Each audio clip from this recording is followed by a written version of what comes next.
నమస్తే, welcome to పొలిటిన్ media. నేను బబిత. అయితే రాష్ట్ర వ్యాప్తంగా ఎండలు దంచి కొడుతున్నాయి. ఈ మండుతున్న ఎండలకి ప్రజలు ఉక్కిరి బిక్కిరి అవ్వడం చూస్తూనే ఉన్నాం.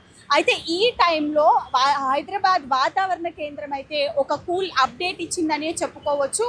మనం చూడొచ్చు, అంటే హైదరాబాద్లో ఏ రకంగా తీవ్రత ఏర్పడిందో ఎండల వల్ల. అయితే దీనికి తగ్గట్టుగానే తెలుగు రాష్ట్రాల్లో రాబోయే 2-3 రోజుల్లో అక్కడక్కడ తేలికపాటి నుంచి మోస్తరు వర్షాలు పడే ఛాన్స్ ఉందని అయితే వాతావరణ కేంద్రం అయితే వెల్లడించింది.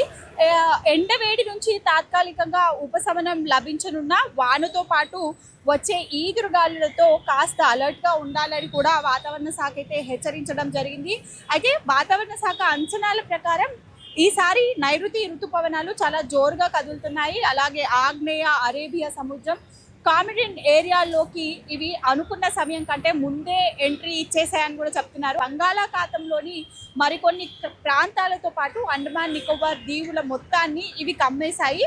అందుకే రానున్న ఈ 3-4 రోజుల్లో ఇవి మరింత విస్తరించి కోస్తాంధ్ర వైపు దూసుకురానున్నాయి. ఇక మే 26 నాటికల్లా ఇవి కేరళని తాకుతాయని ఐఎండీ అయితే స్పష్టం చేసింది. అయితే ఋతుపవనాల రాక కంటే ముందే ఇలాంటి వర్షాలు పడటం ఒక మంచి పరిణామంగా అయితే వాతావరణ నిపుణులు చెప్తున్నారు.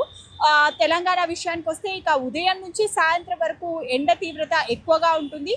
40 నుండి 42 డిగ్రీల సెల్సియస్ ఉష్ణోగ్రతలతో ముఖ్యంగా ఉత్తర తెలంగాణ ఎలా అంటే ఇంకా మనం నిప్పుల కొలిమిలా మారుతుందనే చెప్పుకోవచ్చు. కానీ సాయంత్రం 5 గంటల తర్వాత మాత్రం హైదరాబాద్తో పాటు దక్షిణ మధ్య తెలంగాణ జిల్లాలో వాతావరణం కూల్ అవుతుంది. ఇక నల్గొండ, రంగారెడ్డి, సంగారెడ్డి, వికారాబాద్, మెదక్, కామారెడ్డి, మహబూబ్ నగర్, అలాగే నాగర్ కర్నూలు జిల్లాల్లో ఉరుములు మెరుపులతో కూడిన తేలికపాటి వానలు కూడా పడడం చూస్తున్నాం. ఇక రాత్రి 9 గంటల వరకు ఈ వాతావరణం కొనసాగే ఛాన్స్ కూడా ఉండొచ్చని ఐఎండీ అయితే స్పష్టం చేస్తోంది.